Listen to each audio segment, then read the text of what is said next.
If you're thinking about opening your own clinic and you've never done it before, you probably have lots of questions. For example, how do you find the space? Do you build it out? Do you find something that's already built? Well, before any of those questions, you have to figure out these three things. First, you need to figure out what you need. Like, how many treatment rooms do you need? Do you need plumbing in each one of the rooms? Do you need an x-ray machine? Where is your clinic going to be? And so on. Second, whether you're modifying an existing space or you're building from scratch, you'll still need to figure out how much construction will cost you. Then third, you have to figure out how you'll pay for that construction. Are you going to do cash? Are you going to have a loan? Are you going to do a mix of both? Well, that's what this video will walk you through. And I'm Swann from Cromebloc Construction. We build commercial spaces in the Greater Montreal area, including clinics, and we've done more than $3 million in commercial renovations in the past 2 years. So let's get through it. Step 0, you need to write down what your clinic needs. So this step is very important because from now on, for the whole process, everyone involved in the process will need to know what you want to end up with, what your goal at the end of the process, what type of clinic that you're going to need, what types of room you're going to need in there, where are you going to have that clinic. Like your broker is going to need that, your architect is going to need that, the builder is going to need that. So this is why it's step 0, figuring out the goal. In this step, you don't need anyone because it's just a you job. Then what do you do at this step? You need 5 things. First, you need to figure out what your clinic type is that you should already know. So physiotherapy, chiropractic, dental, etc., etc. Then you need to figure out your room list. So how many treatment rooms you need, the reception, the waiting area, washrooms, and so on. Then special requirements. The reason special requirements is there is, let's say, for example, you have an x-ray machine in your clinic. Then this x-ray machine will need to be in a room that's different from the others because it'll have LED shielding all around it. And basically it's like LED sheets that we install behind the drywall panels. And it's more, I'm asking it here because it's more expensive to build that room, and your x-ray machine is probably need more electrical as well. So it like raises the price a little bit. Now moving on to size estimate. How do you figure out how much square footage are you going to need? For example, your broker is going to ask you how much square footage you're going to need so he can look for spaces and where he's going to need to look for spaces. So that's size estimate and then location and timeline. But let's stay on size estimate. First, what you're going to do is, let's say you have 8 treatment rooms. So you're going to have to do 8 times 120 plus, let's say you have 2 physiotherapy rooms. So it's 8 times 120 plus 2 times 150 if you have 2 physiotherapy room. Then let's say you have a reception area. So it's 1 times 80. And the waiting area, let's say you have 10 people. It's 20 square foot per seat. So you'll have 1 times 10 people times 20 square foot. That's give you 200 square foot for the waiting area. And then you add all of those up and the total you get, you'll add 30% on top of it. Why do we add 30% on top of it? Because you need 30% to account for the walls, hallways, and the space that people need to move around, like to move between room. So let's walk you through an example here.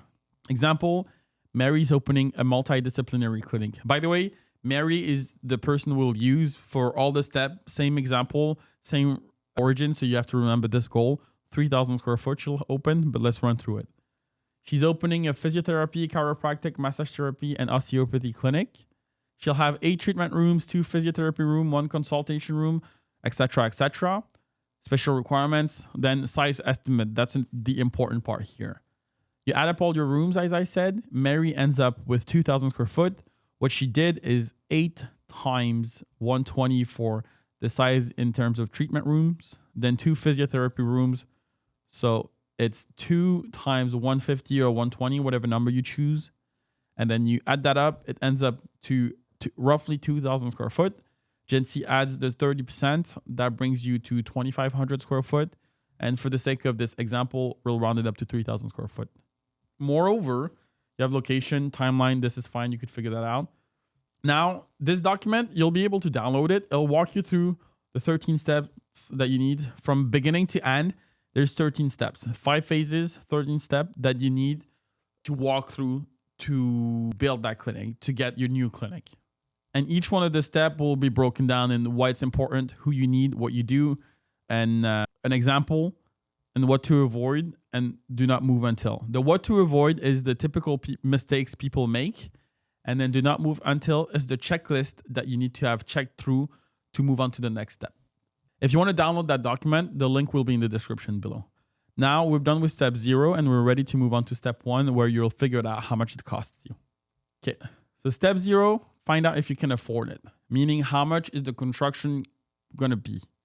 So why it's important? Well, it's self-explanatory. Who you need for that is a general contractor. Ideally, you want a general contractor that has experience building clinics. The reason you want one that has experience building a clinic is that he'll be able to pull from his previous project to give you a reasonable and realistic budget expectancy. However, the budget expectancy from a general contractor, like the budget he'll give you, doesn't include a bunch of things. But before we move on to that, if you're in the Greater Montreal area and you need help figuring that out, like how much you need to allocate towards your clinic build, then you could reach out to us. You just click on that link here in the PDF once you've downloaded it. It'll write an email down and you just need to fill it out. You click clinic type, room list. Our email will be there. There'll already be a subject. It's pre-written estimate. You just fill it out. Okay, getting back to it.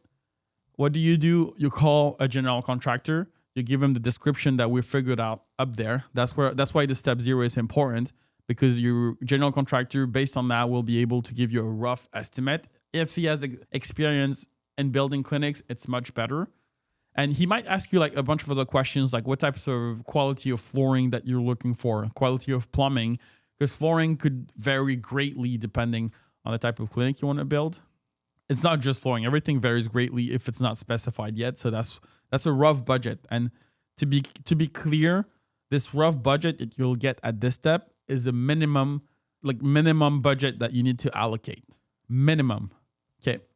And as I was saying before, what the budget the builder will give you doesn't account for everything. You have to think through fees and permits. Then you have to think through equipment and furniture, IT, setup and opening.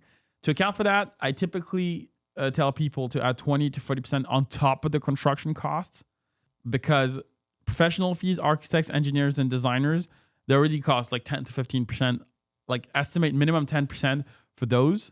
And then you add all the rest up and it goes up quickly. So let's run you through an example. Oh, by the way, we have a what does it typically cost section. This is for Greater Montreal area in 2025. This is the cost range per square foot, 150 to 225. Then you add on top 20 to 25% to account for the other fees I mentioned above. And you'll know, like if you have your clinic, you'll be able to know in which category you fall into by reading these two columns. For example, this is the clinic types that fall within the standard area. Why? Because there's no specialized wiring, there's no medical gas pipe, there's like little plumbing, just washroom mainly. Typically, maybe the rooms have a little bit of plumbing as well, but it's limited, let's say. So you'll be able to go through that table and get like a rough initial estimate, but you could still call us if you need help with that and you're in the Greater Montreal area. Now let's run through an example. Mary, we've gone through it. She opens a 3,000 square foot clinic in Plateau. It's a multidisciplinary clinic. It fell within standard because it was pretty much all those. So it falls within standard. So what she does is she gets a 3,000 square foot estimate range from step 0. And then she does 3,000 times 150 or 3,000 times 225. And that gives her minimum that she needs to allocate towards just the construction. So that's 450 to 675,000. Then she adds 20% on top to account for all the fees I mentioned before. So that's 540 to 810 that she needs to budget for a clinic.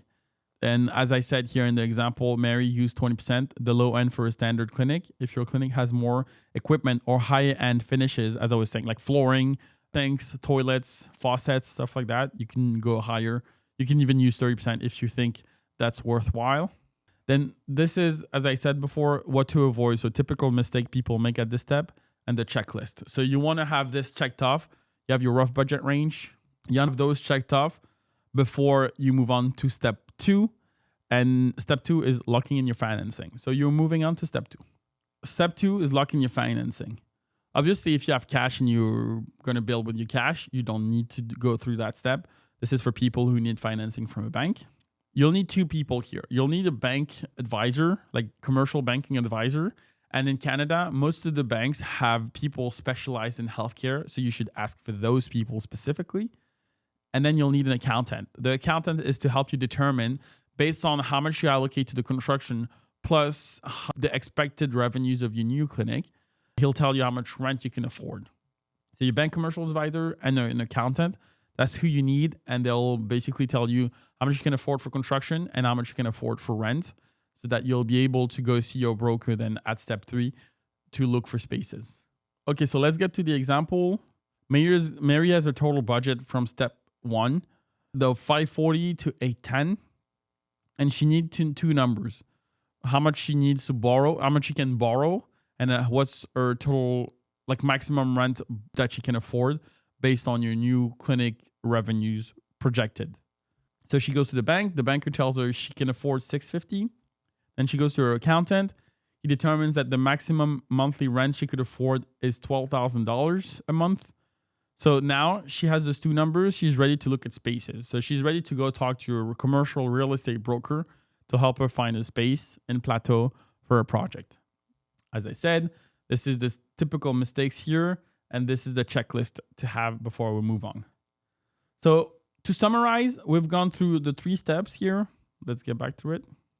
So 3 steps here. Step 1, phase 1 of 5. Step 0, write down what your clinic needs, find out what you can afford, and then lock in your financing. Write down what your clinic needs, 5 things. Let's get to it. 5 things: clinic type, room list, special requirement, size estimate, location, and timeline. Those 5 things to clear up step 0. Now for step 1, you need a general contractor, someone that specialized in clinic renovations, that will give you a preliminary budget for your clinic so that you can go see your banker with the preliminary budget that you can raise, see how much you can borrow. So that brings you to step 2, lock in your financing. Now, as I said before, this document will be down in the description below.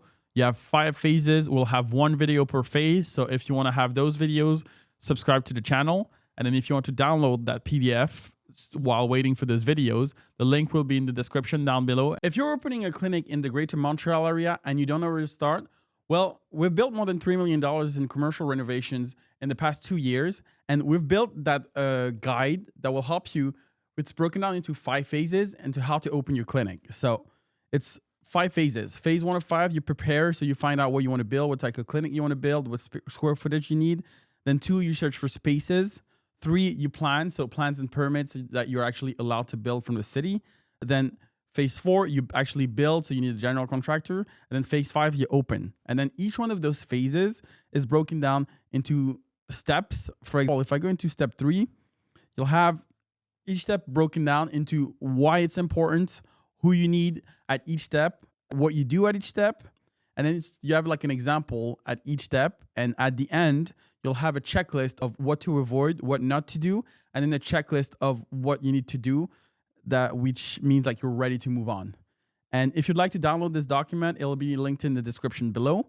And if you would want us to help you with this process, well, you can book a call with our team after you've downloaded the document. On the thank you page, you'll be able to book a call with our team. And if we can help, we'll invite you out to have a meeting, and we can take it from there.